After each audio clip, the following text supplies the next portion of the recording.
నమస్తే అమ్మా. అమ్మా, హ్మ్. మరణం అనేది హ్మ్. మంచం మీద సంభవిస్తే హ్మ్. దానికి సంబంధించి మంచి చెడులు ఏమన్నా ఉంటాయమ్మా? ఈ మధ్య కామెంట్ రూపంలో చూశానన్నమాట నేను. ఏమని వచ్చింది కామెంట్? అసలు మరణించొచ్చా? ఆ! దీనివల్ల మంచి జరుగుతుందా? చెడు జరుగుతుందా? అనేది కామెంట్ చేశారు. తర్వాత ఒక వ్యక్తి ఇంటి లోపల మరణించినా కూడా ఆ ఇంటి వాతావరణం కానీ, ఇంట్లో ఉండే వాళ్ళకి కానీ ఇబ్బంది కలుగుతుందా? ఇంట్లో మరణం సంభవించొచ్చా? అనేది కూడా ఒక ప్రశ్న చూశానమ్మా నేను. మంచం మీద మరణించటం అన్నది మంచిది కాదమ్మా. మంచం మీద ఏ పని పనికిరాదు.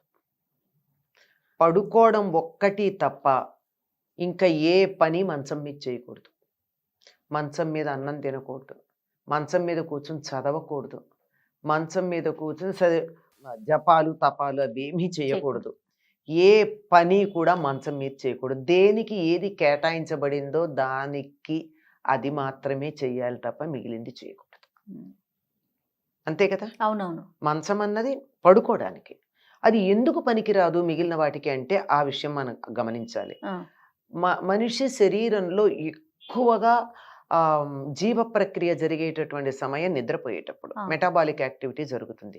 విపరీతంగా చెమట పడుతుంది. మనం పడుకున్నటువంటి దుప్పట్లు ఆ చెమటనంతా పీల్చుకుంటాయి. అంతేకాకుండా ఇట్నుంచి దొర్లినప్పుడల్లా ఈ చర్మం మీద అప్పటికప్పుడు పడిపోయే చనిపోయినటువంటి కణాలు ఉంటాయి కదా, మృత కణాలు, డెడ్ సెల్స్, అవన్నీ మంచం మీద పడతాయి. అందుకని దుప్పటి దులిపామంటే దాని మించి వచ్చేది బయట నుంచి వచ్చిన దుమ్ము కాదు, మనిషి శరీరంలో ఉన్నటువంటి dead cells.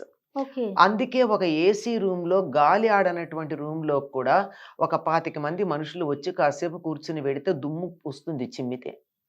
All dead cells స్కిన్ది. అందుకని అవి బాగా ఉన్నటువంటి ప్రదేశం దేనికి పనికిరాదు. ఆ కారణంగా ఒకళ్ళు పడుకున్న మంచం మీద ఇంకోళ్ళు పడుకొని కూడా పడుకోరు. పనికిరాదు కదా, ఎవరి మంచం వాళ్ళదే. అవునవును. అటువంటిది మంచం మీద మరణించటం అన్నది అది మంచిది కాదు, ఉత్తమ గతులకు ఇవ్వదు అని చెప్తారు. మరైతే ఏం చెయ్యాలి? పూర్వకాలం కొంచెం ప్రాణం అటు ఇటు అవుతూ ఉన్న సందర్భంలో చూసి కింద దర్భలు కానీ, గడ్డి కానీ, లేకపోతే తుంగచాప కానీ వేసి దాని మీద పడుకోబెట్టేసేవారు. కొంతమందికి ఇప్పుడు హఠాన్మరణాలు అవి ఇప్పుడు ఉన్నాయి కానీ పూర్వం వృద్ధాప్యం వచ్చి తీసుకుని చనిపోవడమే జరుగుతూ ఉండేది. దాంట్లో వాళ్ళకి పైగా వాళ్ళకి తెలుస్తూ కూడా ఉండేది, అయిపోయింది నాకు వెళ్ళిపోయే కాలం వచ్చింది అని చెప్పాక. నేను చాలా మందిని చూశాను అలా, మాకు సమయం అయిపోతుంది నేను చూశాను, నా కళ్ళతో చూశాను నేను. ఇంకా ఎక్కువ సమయం లేదు, గడ్డి వేయండి, నేను కింద పడుకుంటాను, బయట పడుకోబెట్టండి అని కూడా చెప్పిన వాళ్ళు. బయట ఒకటి పడుకోబెట్టమని చెప్పి. ఎందుకంటే దాని మంచం మీద గనక శరీరం వదిలినట్టయితే కూడని చోట వదిలింది కనుక వాళ్ళకి ఉత్తమ గతులకి వెళ్ళడానికి వీలు కాదు. మంచం శయనము భోగము రెండింటికి ఇంకా దేనికి పనికిరాదు. పూజకి ఎలా పనికొస్తామో పనికిరాదు కదా, కాదు కదా. అంటే భోగానికి పనికొచ్చేది పూజకి పనికిరాదు. అట్లాంటిది ఇది ఉన్న స్థితి నుంచి ఉన్నత స్థితికి వెళ్ళడానికి శరీరం వదిలిపెట్టేటటువంటి సందర్భంలో ఆ పనికిరాదు కదా.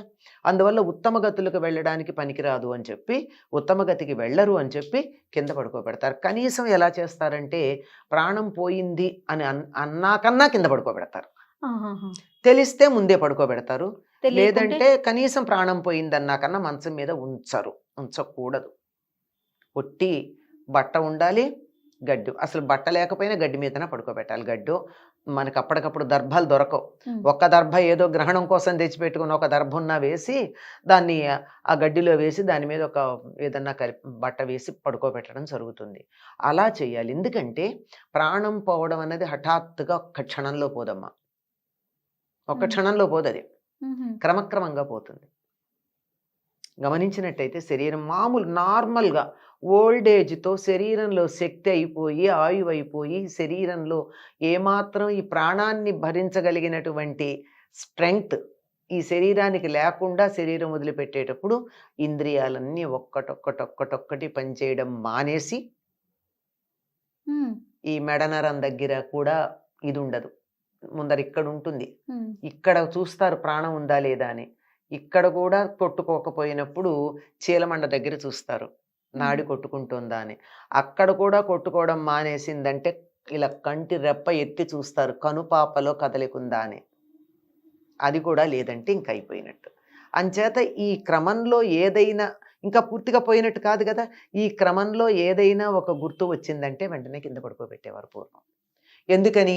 వీరు మరణిస్తారు అనేటటువంటి సంగతి తెలుస్తోంది గనక. ఇప్పుడు హఠాన్మరణాలు, దుర్ఘటనలు, అందుకే దుర్ఘటనల్లో పోయినటువంటి వారికి ఉత్తమగతులు రావడం రావంటాం. కష్టం అని చెప్పడానికి కారణం ఇది. ఈ క్రమం జరగదు గనక. ఆహా. ఈ క్రమంలో శరీరం నెమ్మదిగా వదిలేటటువంటి ప్రక్రియ జరుగుతోంది. ఈ జరిగేటటువంటప్పుడు ఇలా అవుతుందన్నమాట.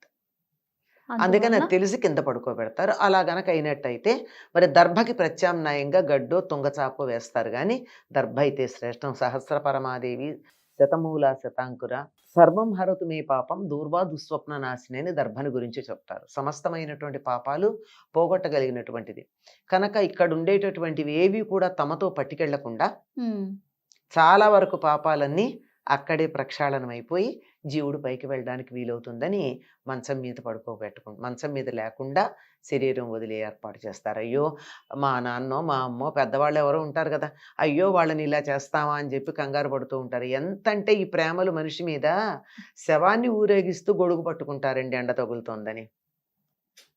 కదమ్మా మమకారాలు. Can't help it. అలా అనిపిస్తుంది అయ్యో అని. కానీ ఇది మాత్రం ఇక్కడ కన్నా ఉత్తమ, ఆ గొడుగు పట్టుకుంటే వచ్చే అభ్యంతరం ఏం లేదు. కానీ ఇక్కడ మాత్రం ఇలా ఉత్తమ గతులకి మనం అడ్డం పడకూడదుగా. అవును, ఇలాంటి విషయాల్లో. అందుకని వాళ్ళకి మంచి గతి జరగాలి, ఇంతకన్నా ఉన్నత స్థితికి వెళ్ళాలి అనే సంకల్పం ఉన్నప్పుడు వాళ్ళని ఆ విధంగా చేయడమే సరైనటువంటి పద్ధతి. ఇంట్లో కూడా ఉంచరు ఎందుకనమ్మా, బయటకు తీసుకువెళ్తారు. వీలైతే అలా వాడు ఇంకా శరీరం వదులుతారు అని వాళ్ళకి తెలుస్తుంది కొంతమందికి, లేదా ఇంట్లో వాళ్ళకి గనక తెలిసినట్టయితే ఇంట్లో పోకూడదు అంటారు. ఎందుకంటే శరీరం వదిలిన చాలా కాలం పాటు 12 రోజుల పాటు ఆ జీవుడు అక్కడే తిరుగుతూ ఉంటాడు. పాపం ప్రయత్నం చేస్తాడట శరీరంలో రావాలని. అందుకే ఎక్కువ కాలం ఉంచరు శరీరాన్ని. ప్రాణం పోయిన తర్వాత కూడా కొంచెం సేపటికి కాలో వేలో కదులుతూ ఉంటుంది శవంలో. ఎందుకంటే ఈ జీవుడు ప్రయత్నం చేస్తాడు ఆ శరీరంలో ప్రవేశించటానికి, కానీ వెళ్ళలేడు. ఇంపాసిబుల్.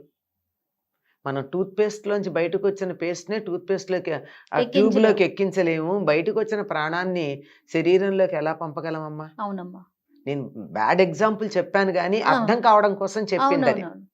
అట్లాంటిది. కానీ ప్రయత్నం చేస్తే మాత్రం కదలిక అయితే ఉంటుంది. అట్లాంటివి అంటే జస్ట్ ఎక్కడో వేలు కదిలినట్టు అట్లా అనిపిస్తూ ఉంటుంది. భ్రమేమో అనుకుంటాం, కాదు నిజంగానే కదులుతుంది. ఆ జీవుడు వచ్చి ప్రయత్నం చేస్తూ ఉంటాడు. ఇంపాసిబుల్.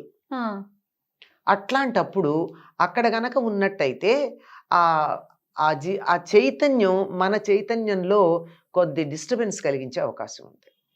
పిల్లలు భయపడుతూ ఉంటారు. అట్లాంటివి, అలాంటి డిస్టర్బెన్సెస్ లేకుండా ఉండడానికి అందులో కొన్ని నక్షత్రాలు మంచివి కాదంటారు. ఏదో ధనిష్టా పంచకం అని చెప్తారు. అలాంటి నక్షత్రాల్లో గనక వాళ్ళు శరీరం వదిలితే 6 నెలల పాటు వాటిని మూసేసి ఉంచుతారు.